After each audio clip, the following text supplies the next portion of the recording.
கடவுளே கடவுளே, உமது பேரன்புக்கு ஏற்ப எனக்கு இரங்கும். உமது அளவற்ற இரக்கத்திற்கேற்ப என் குற்றங்களை துடைத்தருளும். என் தீவினை முற்றிலும் நீங்கும்படி என்னை கழுவியருளும். என் பாவம் அற்று போகும்படி என்னை தூய்மைப்படுத்தியருளும். ஆண்டவரே ஆண்டவரே, என் வாய் உமக்கு புகழ் சாற்றிடும். ஆண்டவரே ஆண்டவரே, என் வாய் உமக்கு புகழ் சாற்றிடும். இயேசுவில் பிரியமுள்ள சகோதர சகோதரிகளே, இந்த காலை வேளையிலே ஆண்டவரின் புகழ்ச்சி பாடலாகவும் இன்னும் சிறப்பாக தவறிலிருந்து மாற்றத்தை எதிர்நோக்குகின்ற ஒரு எதிர்நோக்கின் திருப்பாடலாகவும் இந்த திருப்பாடல் நமக்கு அமைந்திருக்கிறது. இந்த திருப்பாடலினுடைய பல்லவியாக நாம் இவ்வாறாக ஜெபிக்கிறோம். என் வாய் உமது புகழை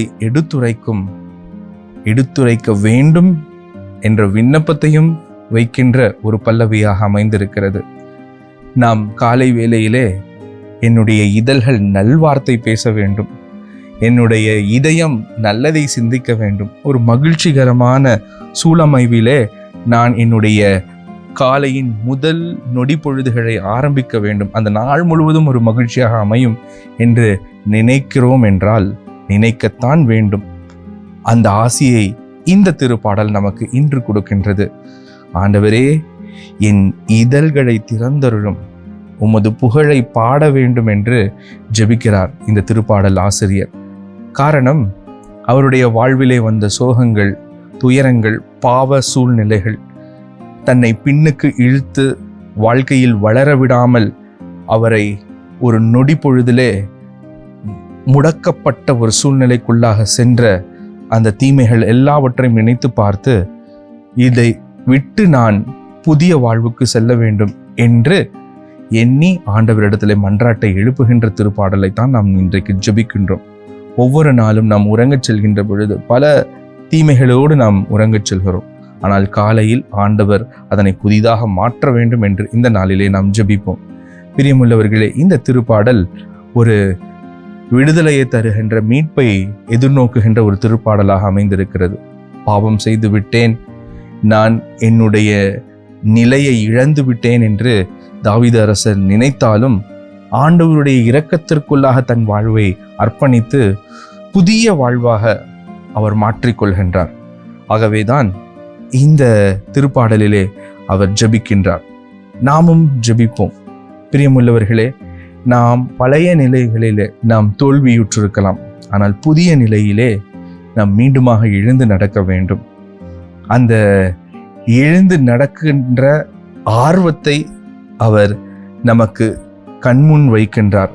ஆண்டவரே, உமது மீட்பின் மகிழ்ச்சியை மீண்டும் எனக்கு அளித்தருளும், ஆர்வமிக்க மனம் தந்து என்னை தாங்கியருளும் என்று ஜெபிக்கின்றார்.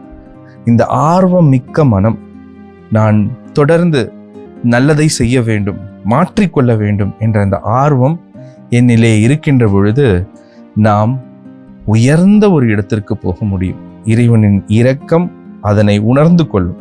இறைவனுடைய இரக்கம் அந்த மாற்றத்திற்கான எதிர்நோக்குகின்ற உள்ளத்தை மீண்டுமாக ஆசீரோடு இறைவனுடைய இரக்கம் நம்மை நிரப்புகின்றது. ஆக இந்த அருமையான திருப்பாடலிலே நாம் ஜெபிக்கின்ற பொழுது நம்மளுடைய தோய்வான நிலைகள், நம்மை தீமைக்கு இழுத்து சென்ற நிலைகளை எல்லாம் இறைவன் கரத்திலே ஒப்பு கொடுப்போம்.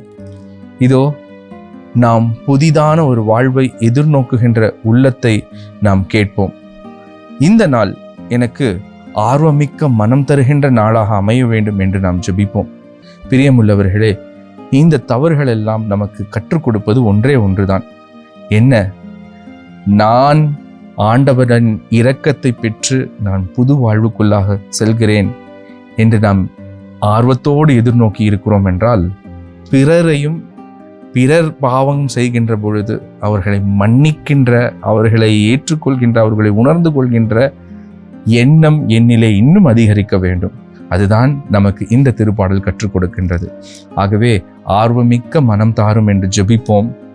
எங்களை கண்ணின் கருவிழி போல காத்து வழி நடத்தி வரும் எங்கள் அன்பு தகப்பனே, இந்த நாளிலே தன்னார்வ மனம் தந்து என்னை தாங்கி அருளும் என்று நாங்கள் ஜெபித்திருக்கின்றோம். இதோ அந்த ஆர்வமிக்க உள்ளத்தோடு ஆண்டவரே உம்மிடத்தில் இறைஞ்சி நாங்கள் கேட்கின்ற ஒவ்வொரு ஜெபங்களையும் நீர் உமது ஆசிகளால் நிரப்புவீராக. எங்களுடைய இதழ்களை திறந்தருளும், எங்கள் உள்ளத்தை திறந்தருளும். இன்னும் உம்மை புகழ என்னுடைய வாழ்வை ஆசீர்வதியும்.